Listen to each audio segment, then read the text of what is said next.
ఆ వేసవి సెలవుల్లో నేర్చుకున్న పాఠం. వేసవి సెలవులు మొదలయ్యాయి. హైదరాబాదులో చదువుకుంటున్న అర్జున్ తన తాతయ్య, అమ్మమ్మ ఉన్న గ్రామానికి వెళ్ళాడు. మొదట్లో అతనికి గ్రామం బోర్గా అనిపించింది.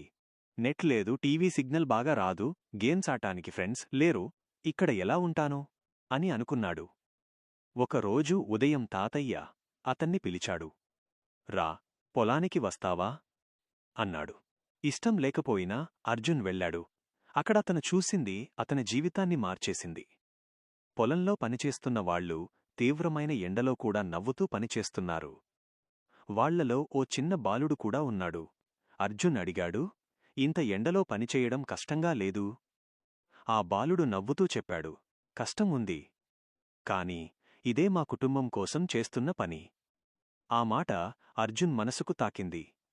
ఆ రోజునుంచి అతను కూడా తాతయ్యకు సహాయం చేయడం ప్రారంభించాడు. మొక్కలు నాటాడు, నీళ్లు పోశాడు, జంతువులకు ఆహారం పెట్టాడు. రోజులు గడుస్తున్న కొద్దీ అతను ఒక విషయం అర్థం చేసుకున్నాడు. సుఖమనేది ఫోన్లో కాదు, మనుషుల మధ్య ఉంది. సంతోషమనేది ఏసీలో కాదు, మనసులో ఉంటుంది. వేసవి సెలవులు ముగిసే సమయానికి అర్జున్ కన్నీళ్లతో గ్రామాన్ని వదిలి వెళ్ళాడు. ఇక్కడే ఉండాలి అనిపించింది. తాతయ్య నవ్వుతూ చెప్పాడు, ఈ వేసవి నీకు పుస్తకాలు నేర్పని పాఠం నేర్పింది బాబూ.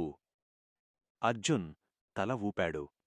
మోరల్: నిజమైన ఆనందం కుటుంబంతో గడిపే చిన్న క్షణాల్లోనే ఉంటుంది.